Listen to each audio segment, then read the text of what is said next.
tonight. Anger and frustration. And he'll go down the pub tonight and go, I just got a slap on the wrist. Yeah. I'm not having that. I'll put him for a day in court. As the motorway cops ask some difficult questions. There's all these next bags. And go, well, you just said it's your car. Yeah, I've just bought the car only the weekend. Piecing the evidence together. I found an open purse in the driver's footwell exposing 2 rows of credit cards, and we're in a credit card lane. And accusations from the accused. You're lying. You're a police officer and you're lying. Years ago, people would turn around to you and go, yeah, all right, then it was me. Now, they'll always give it a run to see if they can get off, and they'll come off with any story they can.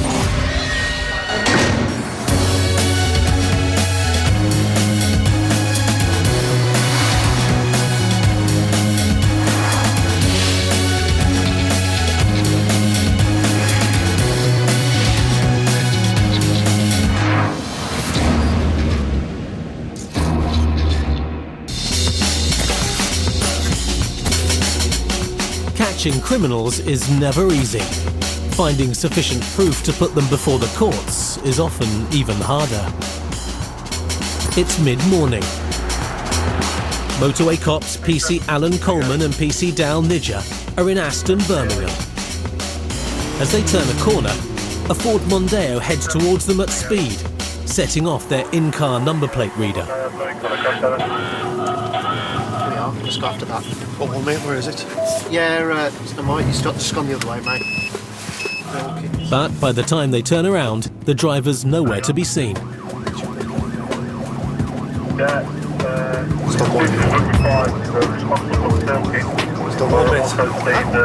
one.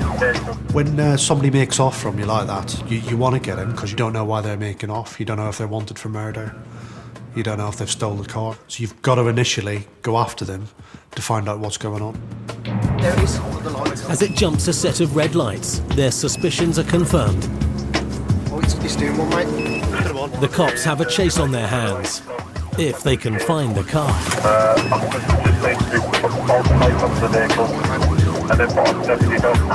Al thought that he'd gone straight on, but once we committed through the junction, out the corner of my eye, I could see that Mondeo. Oh, it's gone there. It's gone over there, mate.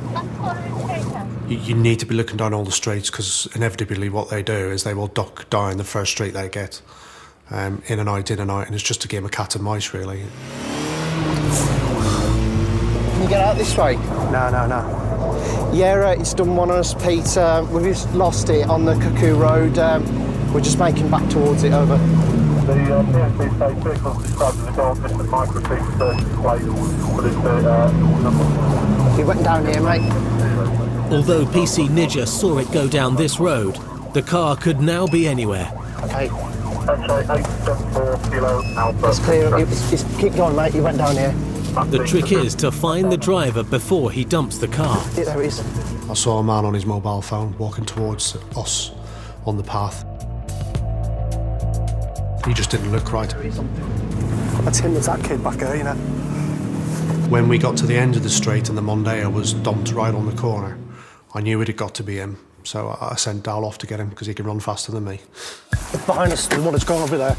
On his phone, the one that's on his phone. I stayed in the car, just in case there was someone else maybe running down the other road. There was no one there, so I spun the car around.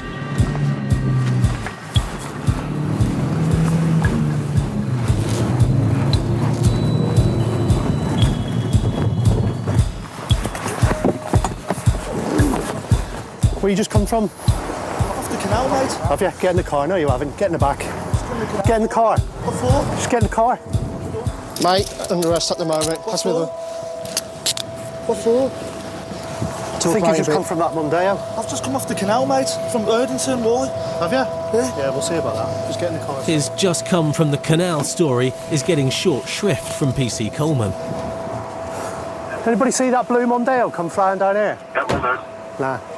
I've just come off the canal, mate, from Erdington. Right, well, if you have, you'll be sorted. He claims to be in the dark about it all. Yeah, Well, what's happened? You just had a car make off from us. It's blue Mondeo and you've just come from it. Yeah, I have come from the Blue Mondale, yeah, I have, yeah. You have, well, there you are then. But his swift change of story does nothing to help his cause. Well, why did you make off? Because I got pulled in it the other week by the traffic squad over the thing in Leicester. Yeah. It's him. He's just said it's him. Yeah. His recent brush with the law does nothing to allay the cops' suspicions. Where's the key, mate? I wasn't driving, it was all. If he'd had the keys on him, it would have given us greater suspicion that he was driving the car. We're looking to place him as the driver of the vehicle. So if you want to search me, I've got no keys. Which custody do you want? Queen's Road? And he's very sure about his story. Well, there was only one in it when he come past. Was it? Was there? There was 2 people. Actually, there was 3 people in it. Well, where are they then? Well, they've gone in now. Have they? Well, there was Yeah, one always in a it when you passenger. passed Always a us. passenger, yeah. He comes off with all this story that's, you know, oh, there's 2 of us, there's 3 of us. Well, where are they? So the thing is, we come round there pretty quick. There was no one else. No one else here. Everyone else was the workers. There's no one else that stood out. And he was doing the old I'm on the phone trick. When we went into the industrial estate initially, there was no one else about. Not a bean. Just him on his mobile phone. And there may be a way of proving it, one way or the other. The only thing we can do is see what that shows us. I looked up and saw there was a CCTV camera basically pointing right down onto the Mondeo, and I thought my luck was in there. Well, what we'll do, mate, there's a camera right under there, so we'll see who was driving it then. Go on then. Sound as a pound. Check your camera then. No, the camera there where you parked the car right under Yeah, it. go on then. Go and check the camera then, because I'll tell you now, I was not driving that car. The CCTV could put him well and truly in the frame, if they can access the footage. Just a few miles away from PC's Coleman and Nidger lies the M6 motorway. It's one of the busiest routes in Europe, but congestion often leads to delays, frustration and angry drivers. Near Cannock, PC's Chris Clark and Kevin Shale have just received a report of road rage. Say items have been thrown at another vehicle, or is it just verbal abuse?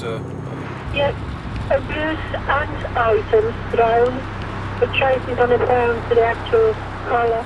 Details are still sketchy, but the 2 cars are still nose to tail, travelling at speed. Soft items, I presume. Well, see whether or not there's any allegations of damage in a minute. But, had a phone call made to the control room that there's been an altercation between the occupants of 2 vehicles whilst the vehicles were moving, as I gather. It's alleged that there's been items thrown from one vehicle towards another, so we're just going to go and see if there's anything in that and see whether or not there's any damage caused to the vehicle. Road rage is an increasing problem on our streets, but cases on the motorway are few and far between. It is unusual, a little bit of antisocial behaviour on the motorway. When they do occur, the motorway cops have a tough job simply finding the guilty parties. Incidents of road rage are very often phoned through to the control room, and I'll be perfectly honest, trying to locate another vehicle in a busy motorway is very, very difficult. So the number of times you actually isolate and stop and deal with the incident is actually quite slim. But this case is different. The driver who's complained about the items being thrown at his car has stayed behind the man who upset him, and the 2 cars are heading their way. So all we're going to do now is just sit tight here for a moment and wait for them to come to us.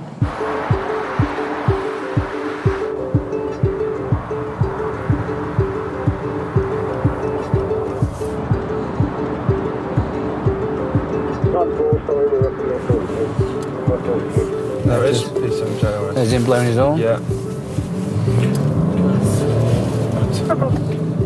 The victim of the road rage is travelling in a black Audi. We'll see what it's all about. And he's passed on details of the other car, a grey Ford Focus, which the motorway cops are now pulling over.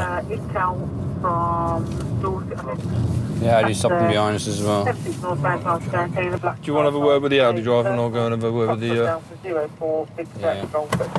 Most cases of road rage are hard to prove. It's one driver's word against the other, leaving the cops with a difficult search for the truth. I'll do that. Right. We've stopped you because it's been alleged, or we've had a phone call, it's been alleged that there's been some sort of altercation between yourself and another vehicle. No, there's a black Audi that overtook on the inside. Mm-hmm. Which is a bit... Yes. And, true to form, the driver is claiming it's the other man who's to blame. I tried to have him believe that there was nothing really going on. I didn't know what to believe at that time. I had an open mind. The other driver is travelling with his family and is giving a different version of events to PC Clark. He started off lights on full beat for about a quarter of a mile. I didn't react to that, so then he pulled on the inside of us, came level, hand on the horn constantly, didn't react to that, started laughing. Jenny started laughing because Francesca was getting scared, so we tried to defuse it, you know? I then said to her, just go like that to him. That's when I think it really got to him. He couldn't get to me. I face everybody puts a little bit of spin on what they tell the police. So you deal with it and listen to every aspect of it and try and understand what might have happened, picking out the truth. Then he got the can of drink and he's holding it. And I'd say exactly what it was. It's like the, not Red Bull, but the green and yellow version. Like Relentless or something. Good look at it.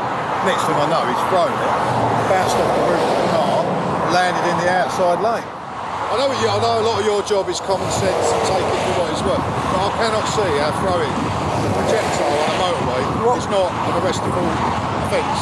The problem people have is that they don't really understand the law. They seem to think that any offence you arrest people for. That's not necessarily the case. There are certain laws, okay, which we could perhaps be looking at as far as the Public Order Act. Yeah, driving without due care and attention. Well, is an item. Where is it? What exactly is he doing as he's throwing a... You can't use a mobile phone on the motorway, but you can open your window, stick two fingers up, pick up a can of drink. Is that not driving without due care and attention? Is it not dangerous driving? The fact that he was at home, I'd have to prove it. Dangerous driving. When you calm down a minute. You have to accept the fact, as a police officer, a lot of the people you speak to are upset. He's been involved in something which has frightened him and upset him, and you make allowances for that. Another difficult we're faced with is... Our word against his. Partly your word against his. Has he admitted throwing the can? He's denied any knowledge of any altercation at all at the moment. Yes, really? Yeah. But from having spoken to yourself now, because when I spoke to him, I had only one side of the story. So I'm going to go back and speak to him, have him in my police vehicle, and then we'll have a further chat with him, and then we'll see where we go from there. Okay. All right, my colleague takes some details from himself. All right. The least I'll do is I'll put him through a day in court. But he's going to think about what he's done. You two slapping his hand. He'll go down the pub tonight and go, oh yeah, I did this, this and this. The police come, they never nicked me. I just got a slap on the wrist. Yeah. I'm not having that. I'll put him through a day in court. Yeah. He's very calm now, isn't he? I think you should nick him now. So while PC Shale tries to get a confession, 5 miles away on the M54, Motorway Cops Tracy Cope and Paul Finlayson have spotted a much more common problem. Many drivers resent being stopped for so-called minor traffic offences, but the Motorway Cops treat this as a major issue, because this offence can have tragic consequences. If I said to you in 26 years, 99% of all the fatalities that I've attended, in 98-99% of all those cases, the death, not the accident, the death has been a direct result of not wearing a seatbelt. Put it on there. He's actually putting it on. Well, it's suddenly appearing. Although he's subtly slipped his belt on, it's not going to prevent him having a chat with PC Finlayson. In 2009, the fine for failing to wear a seatbelt doubled to £60. It's estimated that around 95% of drivers do comply with the law, but there's still a hardcore who refuse to belt up. Hello sir, thank you very much for stopping. Do you know why we stopped you? You didn't have your seatbelt on as we originally came past the vehicle. Can I ask you to come and join us in our vehicle, please, with any form of identification you've got with you? This should be an open and shut case. Jump in the back for me, sir, we can talk a bit easier. Thanks very much. Take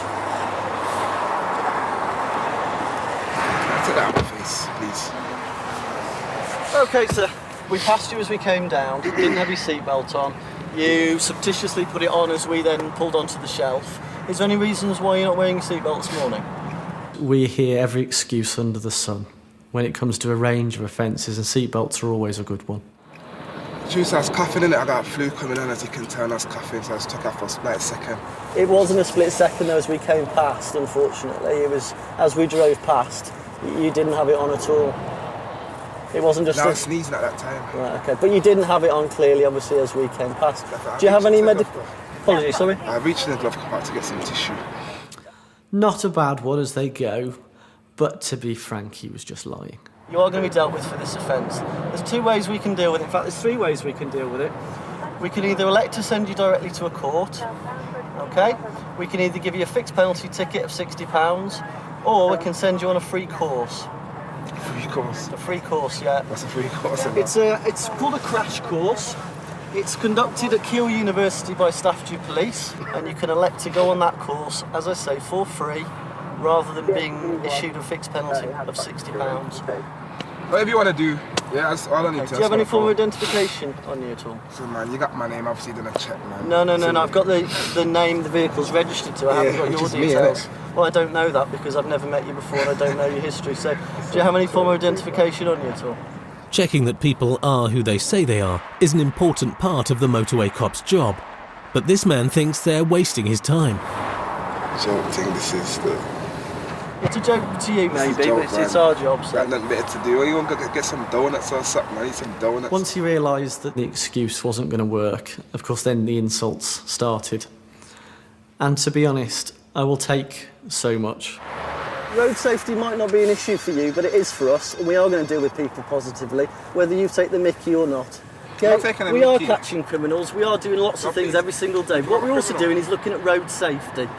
You weren't kneeling down to get a tissue, you were driving along without your seatbelt on, and now you've been prosecuted for it. So cut the whole go get your donut thing. We're trying to save your life and save others on this motorway today. So grow up a little bit and accept the fact that we're trying to do you and others a favour today. So you couldn't just let me just go about my business? No, we are never going to just let you go about your business, because it's us that have to pick up dead bodies, because people don't put their seatbelts on. What would imagine if one of your kids was killed? Yeah? But you don't think about that. All you want to do is sit in the back and take the mickey out of the police officers. Well, we are going to deal with you positively, and we'll do it again and again and again until you realise. And hopefully this course will wake you up a little bit to that. Listen, thank you, okay? Okay. I don't like it. You don't have to like us, do you? Thank you. The Motorway Cops don't expect to be liked, but PC Finlayson has a genuine reason to be annoyed with the driver. I've been to a number of fatals now, where if people had just bothered to put the seatbelt on, they wouldn't have come out of the vehicle. They wouldn't have been killed. We wouldn't have had to go tell the families. There wouldn't have been £1 million investigation at the end of it. For the sake of 2 seconds, it really is ridiculous. Some people aren't bothering nowadays just to put that simple seatbelt on. Right, bye-bye. Build your speed up on the hard shoulder for me. Okay? I've been driving for a while now. I'm a lorry driver as well as my spare time. You should know how to wear a seatbelt then. I don't like wearing seatbelt. Mr. Obnoxious. Mr. Attitude. He's obviously got a severe attitude against the police. He is going to get dealt with whether he likes it or not. And if we've got them, if we've got the evidence and they're banged to rights, then they're going to get done. Back in Birmingham, emotions are also running high. PCs Coleman and Nidger are still trying to prove that the man they've arrested was the driver of the car they've pursued.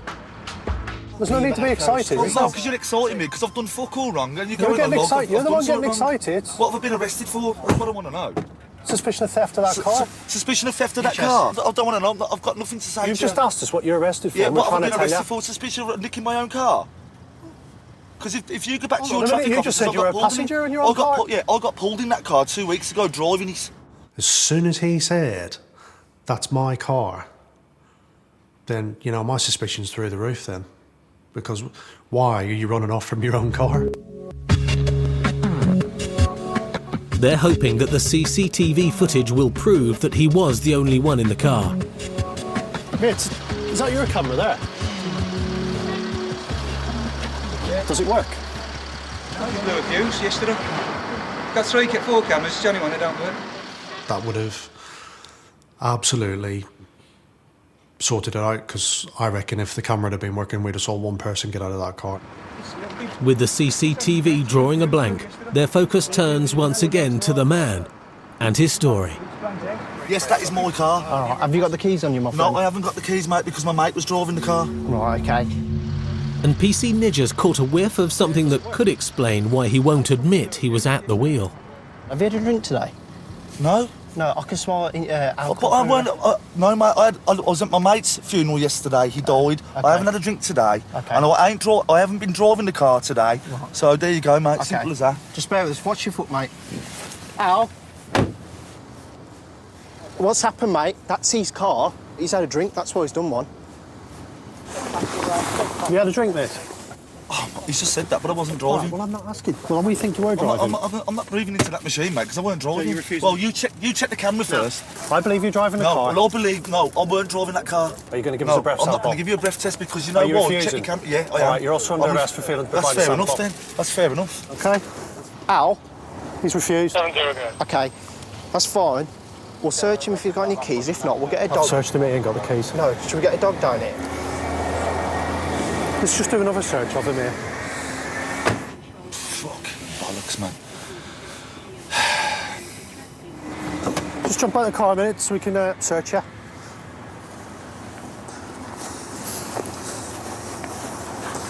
Is this another phone, is it? Got any ID in here, mate? It is, yeah. My licence. Provisional licence holder. Yeah. All right. That's why they took the car off me 2 weeks ago, the traffic officers, because I've only got a provisional. Yeah. If he was driving, this latest finding could explain why he tried to escape, to avoid him having his car confiscated a second time. So who was driving it then? It's because you were. Well done, mate. Check the camera. Yeah, you got the footage. I just felt like he was lying to us again, and if he was a law-abiding citizen, which he was saying, and he was telling the truth, then why couldn't he name this driver? PC Coleman has one last throw of the dice. Although I was relying on the CCTV camera quite a bit, I still had my camera in the car, the in-car camera. So I played it in the car, and in front of him I thought, well, you know, I'm going to show him.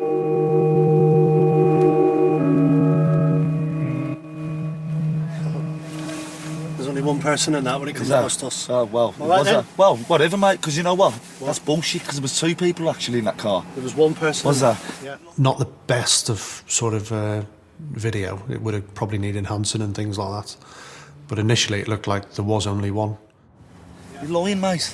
That's just on camera, mate. Listen. What, do you want to see it listen, yourself? Well, arrest me to do what you got to do, because Well, at the end of the fair day, no dramas, I mate, am because I bothered, was mate. not driving that car, simple as that. And interview me, whatever else, take me to court, I was not driving that car. One person. 2 people in that car. One mate. person. Yeah, whatever. Whatever. Oh dear, never mind, eh? Yeah, whatever. I could see a driver. I could sort of see through the passenger headrest, and there was no heads there. That's not to say that someone was lying down in the car, which I was expecting them to say, to be honest. Listen, I know it was the guy come and picked me up this morning from In where your I own lived, car? right? Because I've been to a funeral yesterday and he had my car. In your own car? Yeah. You're lying. You're a police can I officer lie? and you're lying. It can be somewhat frustrating when people start accusing you of lying, but I'm the police officer at the end of the day. You know, I've came to this job for honesty and integrity, and I believe in those values as a police officer. Unfortunately, other members of the public that we deal with don't believe in those values at all, and he was one of these people. You're lying. You are lying. You're like this no, because you you know lie. you're wrong. No, I'm listen, just showing if you. I was driving that car, I would Just turn showing around to you. you and say I was driving that car because I couldn't give a shit about 3 points on my licence. Well, it's not But I true, was not actually, driving is it. And I'm not going to admit to something that I have not done. Simple as that. If I was driving that car, kid, I would turn around and say I was driving it. Do I look like a kid to you? He was upset because I think he thought he was on the back foot, and his only way of coming back at me was making accusations and getting excitable and shouting at me, basically. Take it to court, mate. Fine. We're all liars, by the way. Sorry? I've got him coming past. There's only one person in the car when he drives past us. Right. But he's watched it and he says I'm lying and the camera's lying. But PC Coleman knows his work is cut out finding the proof. It's down to me to find the evidence, the facts to show that he was in that car, driving that car, and on that day, the CCTV camera that was above the vehicle would have been the best evidence. And there's a final twist to the tale. Yet another explanation. When we took him to the station, he came off with the fact that he was selling his car. Somebody come along and said, I like the look of that car, can I take it for a test drive? So he decided to let him have a test drive, and they managed to pass us in Birmingham, at which point the chap said, I shouldn't be driving this car, I'm disqualified. And this chap just disappeared into thin air, and he doesn't know who he was, which was a totally different story because he didn't mention that one at all when he was at the roadside. So we'd got into about our third and fourth story now. Okay. While the man cools off, 20 miles north on the M6, PC Shale's questioning the driver accused of throwing objects at another car. Right, having spoken to the gentleman, the driver of the other vehicle, obviously you said that there was an Audi that's undertaking you, and I'm presuming that's the same vehicle that's stopped behind us. Right, okay. Yeah, he's doing about 80, 90 in the inside lane. Okay. And you've done absolutely nothing in response to that at all? Well, flash my lights, that's it. The driver of the other vehicle, Mr. Simmons, is alleging that you've pulled alongside him and stuck up two fingers at him, opened your driver's window and then thrown a can which has hit his car and then bounced off his car. Can you tell me a little bit more about that? Has he got any proof, any evidence for that? As the cops know, it's one man's word against another's. The trouble is, when it comes to the law, is sometimes there's a bit of a difference between what actually happened and what you can prove. Yeah. It's all about what you can prove. Yeah, exactly. Yeah. And what it will end up coming down to... So he can't prove I undertook it. Physical evidence is going to be nil. But back in the police car, the man under pressure from PC Shale is now changing his story. Well, I might have shook my hand, that's it. What did you throw at his vehicle? Because he's given me a fairly good description of what he's seen you throw.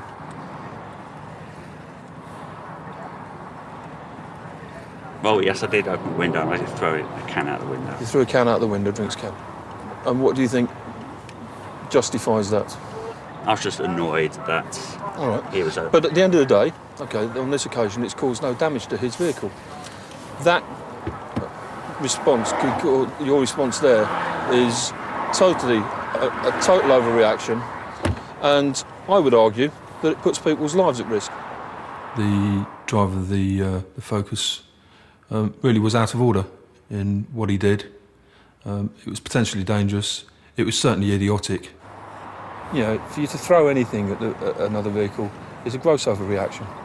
But has he any proof of that? Well, my word against it. Well, you've admitted to me as well that you've thrown the item at him, which is under caution and is admissible in court. I thought he was being very stupid. Yeah, he'd already made an admission to us after initial denials. And you never win any friends when you lie to the police. I'll apologise to him and shake his hand if he wants. I'll convey that.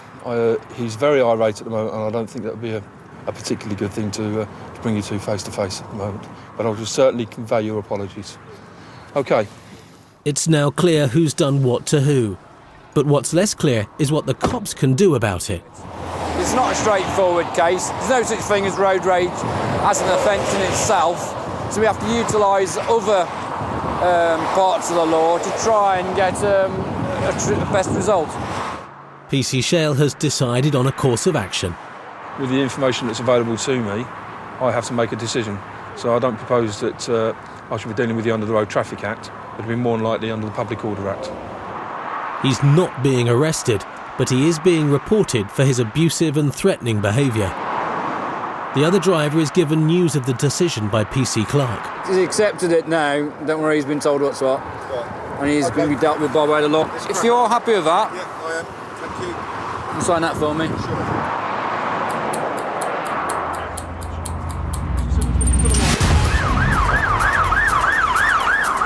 Further up the M6, PC's Tracy Cope and Paul Finlayson have been called to a crash on the M6 toll road.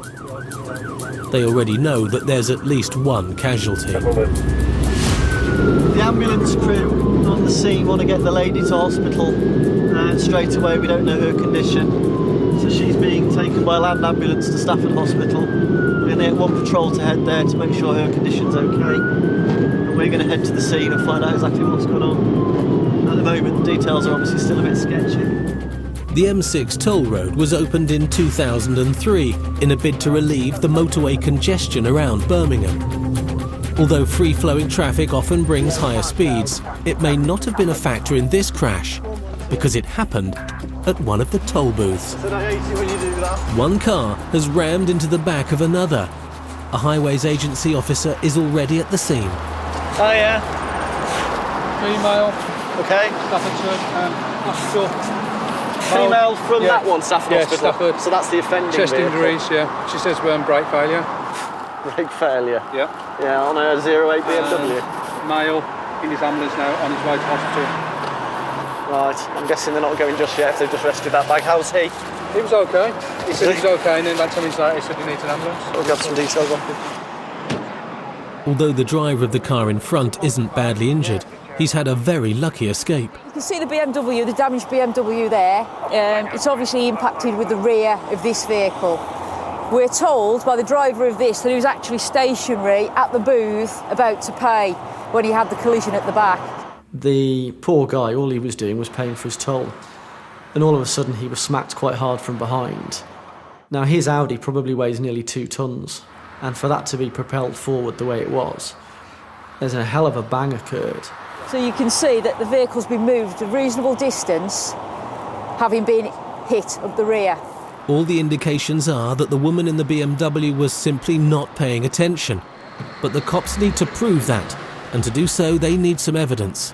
Sergeant Simon Street has arrived to lead the investigation.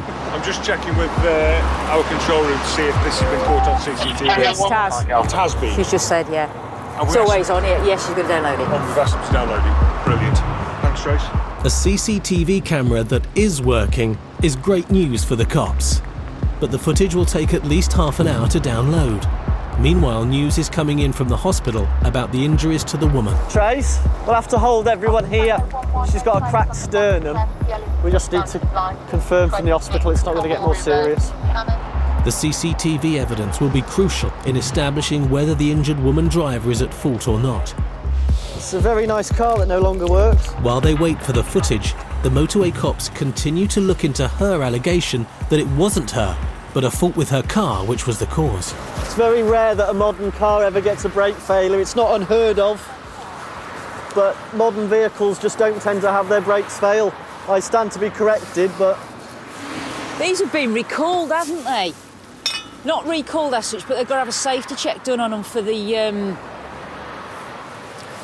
brakes. Yes. 5 Series. Yes, they have just been recalled, some of the 5 Series, 3 Series for brake issues. I'm not aware of whether this would be one of those or not, but obviously that will be looked at by the officer that examines the vehicle. The solution to this puzzle will lie in the video evidence from the toll booth. There are nearly 2 million CCTV cameras in the UK, and over 10,000 of them cover the road network, providing vital evidence in helping the cops identify everything from traffic offences to travelling criminals. It's 1 p.m. PC Dal Nidja is halfway through his 12-hour shift. A radio report's coming in that cameras have spotted a car linked to reports of shoplifting. 05 southbound from the M6 towards Junction 1. It's a Renault Clio, silver in colour, Bravo Juliet 57, Lima Papa Yankee. There's a report from the 24th of the 9th this year. Male occupant of this vehicle believed involved in theft of a large number of clothes from Next at the Queen's Retail Park in Stafford. Organised shoplifters often use the motorways to travel long distances, targeting stores up and down the country. It's a crime that costs the retail industry nearly £3 billion a year. And it's one that the Motorway Cops are dealing with more and more. 9-3, I'm just joining at 8 onto the arms. Could you watch the cameras for me, please? PC Nidja is travelling to intercept the car. The sooner he can find it, the more chance he has of getting an arrest. That's why he joined the force. I do like locking up criminals, and that's what I enjoy about the job, to arrest these people that need to be arrested and bring them to justice. The coverage of the cameras is extensive, but they can't see everywhere. And with no sight of the car, his instinct and his local knowledge comes into play. 9-3, I'm going to come off here, see if it's gone to the retail park. Luckily for me, it was my patch, and I knew it from the back of my hand. Where's the next? It's towards Albury. The car's been linked with thefts from a well-known clothing store, and PC Nidja thinks that it's heading for another one nearby. There's one ahead of us. He could be in luck. He sees a car matching the description. I can't confirm if this is the correct one at the moment. I've got the camera at Frankley, just in case. Yeah, 93, confirm the registration, Bravo Juliet 57 Lima Papa Yankee. Yes. Yeah, guessed well, it's off at Albury, it's off, I've got it at the Churchbridge Island, received. There's 2 people in the car, not the one person mentioned in the shoplifting report. I think it's still moving, is it? I've got it, stop, on Albury Ringway, in front of the Arnold Clark, 2 occupants on board, received. And the people inside the car aren't as he expected. When I did stop the vehicle, a middle-aged woman appeared from the driver's side. Is this your vehicle? No, it's my friend's, but right, your friend. just had it. Right, okay. Right, just talk to your friend. Right, okay. Oh yeah, you're right. Is this your vehicle? Well, yeah. Have you got the documentations? No. Did you say it's yours? No, I've got nothing on there. Oh, right, okay. The car's got a report on to say that basically he was involved in shoplifting. What we'll do is quickly get some details, and if you've got nothing to do, you'll be on your way, all right? What we'll ask, if you come and join me in my car, I'll just take take details, see what insurance you're driving on, all right? There's a very real possibility that the report is incorrect, but until he gets more details, he won't be sure. There you go, thank you.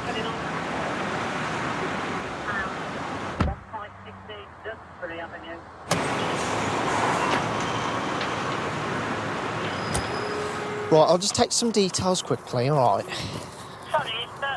Why ain't she near the circle? I'll be speaking to the lady as well. This female was a bit distressed, so which I thought, you know, a middle-aged woman being stopped by the police, she's probably never been stopped. Who's that to you yourself? She's just a friend, and I've just Right. she's only a friend. Right, okay.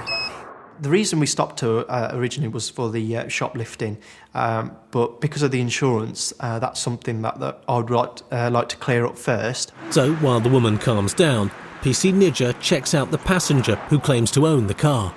Just need some details. So your first name's Michelle. You need to ascertain if you've got any insurance or not. You are joking. No?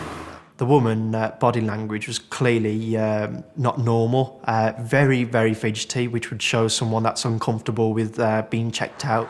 At the moment, if you just stay there, because I need to fill out some details, all right? And the passenger's behaviour is starting to give him cause for concern. Yeah, that's received, thank you. I'm trying to concentrate on 2 people here, and she was making my job much harder because she was literally just jumping around. This is running off and leaving me. Just come this way, 1 minute. You shouldn't take the car. Yeah, but just come have a chat while you're walking away from the car. When I said, on the phone. Yeah, but just stay by the car then. Her friend, the driver, is starting to worry. I mean, this is ridiculous. It's got a bag with neck stuff in, and all I've done is drove. And I mean, I've been with her before, so they'll probably have me this time, will they? I ain't going with her no more. Yeah, this is me last. This is me last. And now he's got the passenger under control. PC Nidja notices something relevant to the shoplifting investigation. Behind her seat, I could see a next bag tucked into her passenger seat. Whose are those next bags? They're mine. Right, okay. And you got the receipts of the stuff that you got in there? What do you mean, stuff or washing? Sorry? Washing, old clothes. Oh, it's just old clothes? Yeah. Right, okay. All right. It's all old clothes. Oh. Excuse me. At the moment, you'll have to wait. All right. And a cursory look in the bag at the old clothes reveals they are anything but. They've got hangers. Yeah, but they're new clothes. They're old clothes. Well, you'll have to wait, all right? Yeah, they have got next bags. I just want to clarify what's going on over. While he waits for the results of his checks on the passenger, she grabs her chance for a quiet word with her friend.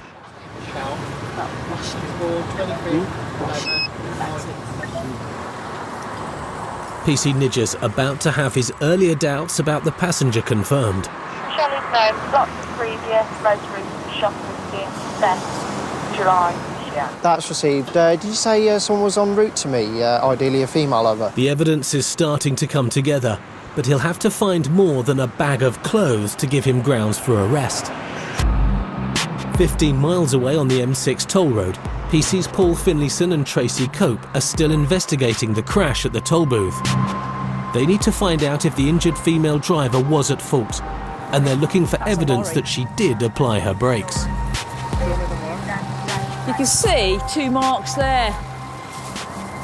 But, to be honest, that looks like it's a lorry. May or might not be, but it's a fair distance from it, isn't it? It's a white truck. To be honest, we'll know more when we see the video as to whether that may be attributed to it or not. And so the search for evidence returns to the woman's car. Is there anything readily available suggesting that she'd... Well, there's a card there, isn't there? There's a card on the passenger seat. American Express, yeah. Drivers often take their eyes off the road to look for cash or credit cards as they approach the toll booths. And this is what could have happened here. I found an open purse in the driver's footwell exposing 2 rows of credit cards. Right, okay. And we're in a credit card lane. Yeah. And it also appears that the seatbelt pre-tensioners haven't activated. Right. Which suggests she wasn't wearing a seatbelt, which is why she's got the chest injury. My patience has worn thin over the years for people who don't wear seatbelts. You just get so fed up of dealing with the consequences, the aftermath, and it's just so avoidable. It's a 2-second click. After the roadside examination, the motorway cops believe the cause of the crash may well be the woman's lack of attention. It may be the driver was looking for their card. It could be they were distracted at that point by something else. Again, the fact that the drivers alleged there was an issue with the brakes, once the vehicle's examined, it may put into perspective a little bit more as to what's actually happened, as to where she'd been distracted more so, and just thinks it was the brakes because she didn't actually think to use them or realise the need to use them early enough. And the video evidence backs up their theory. As the innocent driver of the front car prepares to pay, moments later, the woman driving the second car appears, showing no signs of braking. Having seen the video, I would estimate the speed to be around 45, possibly 50 mile an hour as she approached. What's puzzling for the cops is how the woman has managed to successfully steer into the lane, yet still failed to stop. I can only hazard a guess that she was distracted by something. She lined it up fine, and then obviously at some point she failed to recognise that she was approaching far too fast and deal with it. From this angle, her excuse that her brakes failed may be correct. But another camera covering the approach to the booths has also captured the accident, and it clearly shows her brake lights did not come on before she crashed. She slammed into a parked car, and there's an awful lot of warning prior to that toll plaza to reduce your speed. And if the circumstances had been different, I think we'd have been looking at a serious, if not fatal, collision. The guy could have been killed.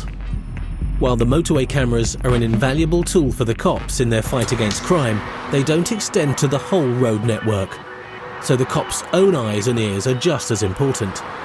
When you're driving around in the police car, you're always in your mind looking at things and calculating in your head whether that looks right, should that be there, and you're sort of on a high state of readiness, really. PC Alan Coleman has now teamed up with PC Jess Rojek. They're in Erdington, north of Birmingham, and they're nearing the end of their shift. Up ahead there's a grey Vauxhall Vectra turning into a petrol station. PC Coleman can see that its rear number plate is missing, and he's also concerned about the front one. I can see this Vectra has a R-Edge number plate on it. PC Coleman's a self-confessed petrolhead, and he knows his cars and his number plates. I knew that wasn't right because that model was released on a V plate, so I knew it was wrong. The cops decide to take a closer look. So we parked in just behind the bus stop, tried to tuck a big marked BMW out of the way, which is quite hard in itself. He saw us sitting there, I'm sure he did. I lost sight of him for a short period of time. He'd gone. I knew he hadn't come past us, and I was pretty sure that he hadn't gone down the road. I could see he was tucked into the wash bay, reversed into it, and he wasn't washing his car. As we came round towards him, That one there? he then drove off out the wash bay and onto the main road.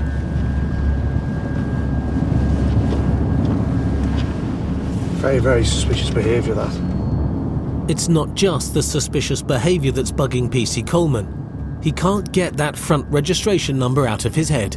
R930 TAC, I think it was.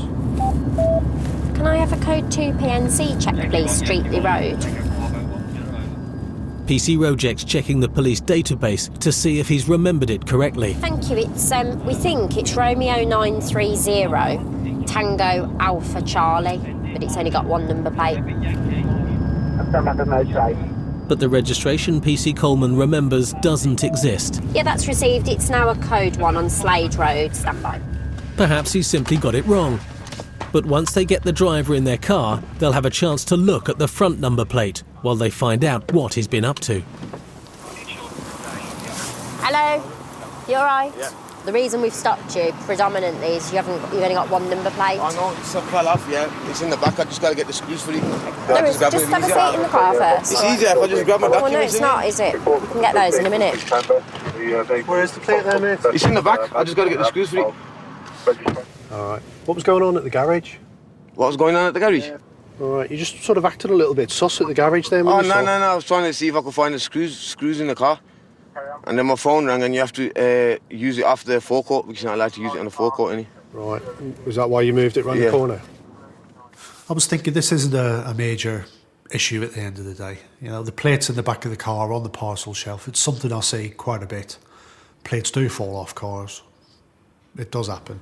While PC Rojek checks the front number plate, PC Coleman checks him out. Okay, you got any ID on you? Just what's probably in the car, my letter or my sworn form what come. And now PC Rojek's back with details of the front number plate. Victor 82 MHD. This doesn't tally with what PC Coleman remembers. The front number plate was a V plate. It wasn't an R on there. I started doubting myself in my head. Started putting some little gremlins in there thinking, have I been seeing things? I've still got a copy of the... Tango 34. My insurance with me. It's in there, is it? Yeah, it's in the car. Can I have a code 1 PNC check, please, on Slade Road, Erdington? Even though they have their suspicions about him, they have no reason to doubt his story. He was very cooperative. He was very calm, very willing to answer our questions. Thank you. It's Victor 82 Mike Hotel Delta received. Everything seems to check out. That is all received, stand by. It's a Vauxhall Vectren in silver.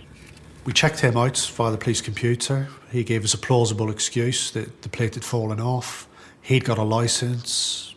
He got details. There was an insurance certificate in that name in the car. So everything, in effect, checked out for him. Right. Get yourself home. Yeah? Yeah. Get the number plate screwed on immediately. Yeah, we'll do. Right. Rather than give you a 60 quid fine for it here and now, which is what we can do. Yeah. All right, I'll give you a bit of leeway. Thanks. Sorry about that. Because if I had the screws in the car, I would have... Right, well, it needs doing. Yeah, I'll do it straight away. Okay. But that front number plate is still worrying PC Coleman.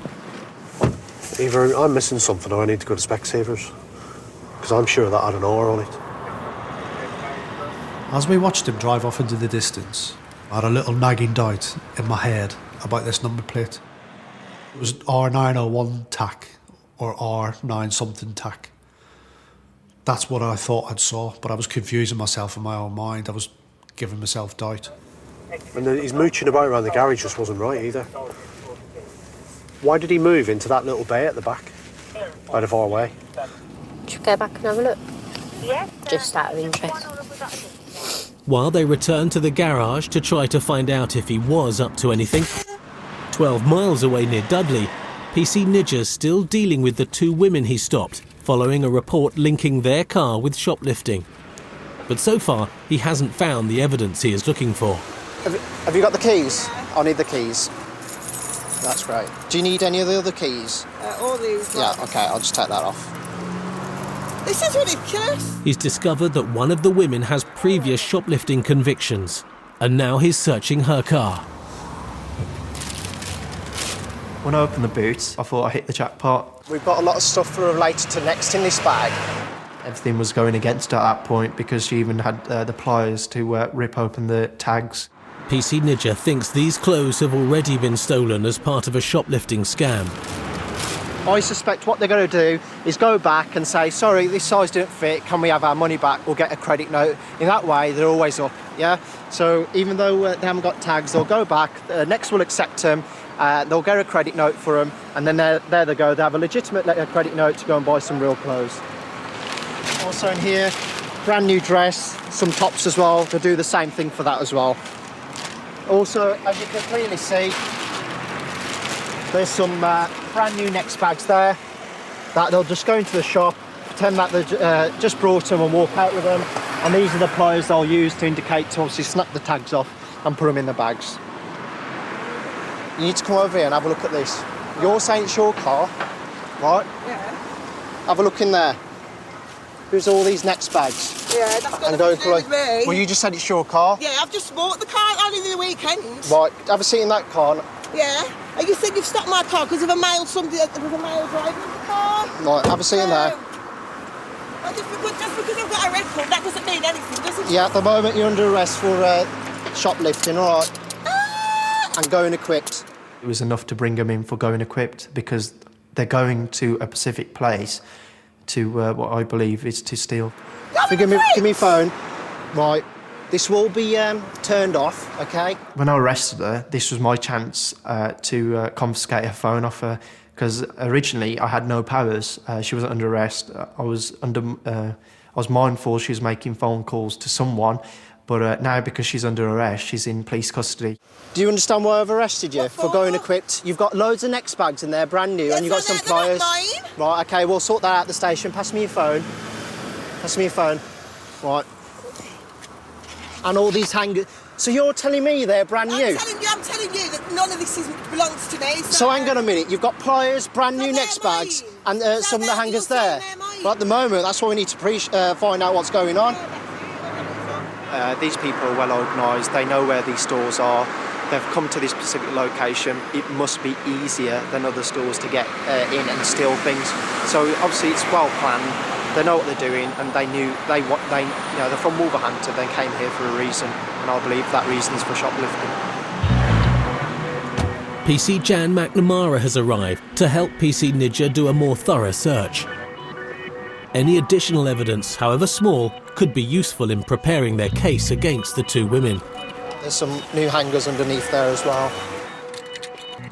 Both of them are taken into West Bromwich Police Station, where they'll have some explaining to do about all the new bags and clothes found in their possession. And there's more evidence in one woman's belongings, an extensive shopping list. Meanwhile, the driver's having the charge against her read out. About to go in equipped? Correct. Who? Not me. No. Listen, Huh? as a salary. Oh, please, not me, no. No, listen. Valerie, all right, let the officer speak, Oh. all right? You need to know why you're here, all right? All right. And the officer's saying that you have been arrested for going equipped to commit theft. But I haven't, have I? It was like she'd never seen a custody block and never been under arrest, which was incorrect because her previous record shows she had been arrested, and she just broke down. I don't know nothing. I mean... And you've been in custody before, so you know... I know, yeah. I've only ever been in trouble once in my whole life. I do think that she knows more than meets the eye, but we'll find out and see. She's very hysterical, which I appreciate if she's like that normally, but you know, she needs to understand that we've got a job to do, and we obviously got to investigate why she's in the car with this stolen property. The passenger too is still maintaining her innocence. Do you understand why you're here? Not really, no. Obviously, the vehicle you're in. The more lively character even stated when I stopped her that you'll only arrest me because of what I've done in the past. She's got plenty of previous for shoplifting. Both women will be held for further questioning. Back in Erdington in Birmingham, PC's Coleman and Rojek have returned to the garage where they first saw the driver with the suspicious number plate. They're hoping to find out what he was up to, and first they need to talk to the staff. We spoke to the cashiers and they informed us that they had just had a bilking to the value, I think it was £40 of fuel. And they gave a description of the vehicle which matched the description of the one that we'd just stopped. Did you observe the vehicle yourself? Or is it just after it's happened that you've come to notice it?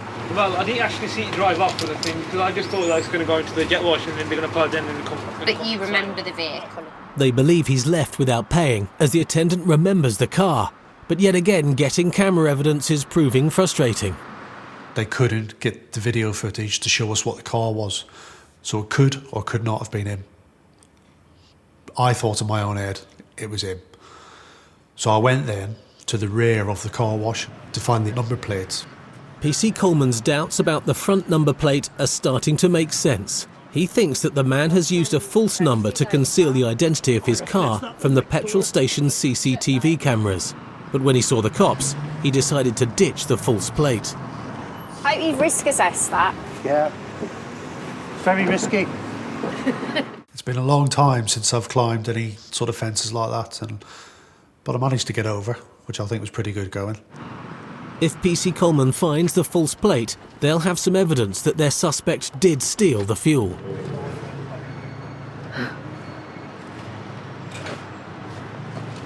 That's the one. I was absolutely spot on. Just got the numbers the wrong way round. So frustration comes in my mind then. A little bit annoyed with myself. Clearly when he'd sat in the wash bay, he must have ripped that plate off rapid because it only had some sticky things on the back of it. And he'd lobbed it over the rear of the car wash. When I come past, I saw what I thought was R930 TAC on the car. And it wasn't right for the model of the car. I did feel at the time maybe we shouldn't have let him go, but looking at the circumstances of that initial time when we spoke to him, there wasn't much else I could have done. Like I said, it was a minor traffic offence, everything checked out. PC Coleman knows that despite their best efforts, people do sometimes slip through their net. There's a little bit of frustration initially, but everybody comes another day. And he did.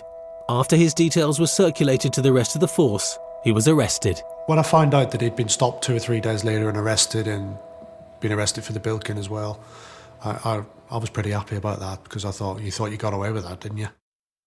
He turned out to be already well known to the police, had no insurance and was a disqualified driver. He received 6 points on his licence, was given 80 hours unpaid community work and had to pay for the petrol he stole. The hot-tempered driver, who threatened another, had to report to a police station where he received an official police caution and a police record. The man with no seatbelt who was given a dressing down by PC Finlayson maybe took his words to heart. He certainly attended his course. The Crown Prosecution Service decided not to prosecute the woman who crashed into a stationary car at the motorway toll booth. No further action was taken against the 2 women arrested for shoplifting, despite the evidence in their boot. And the man with only a provisional licence who refused to admit he was driving and who kept changing his story also had no further action taken against him, again due to lack of evidence.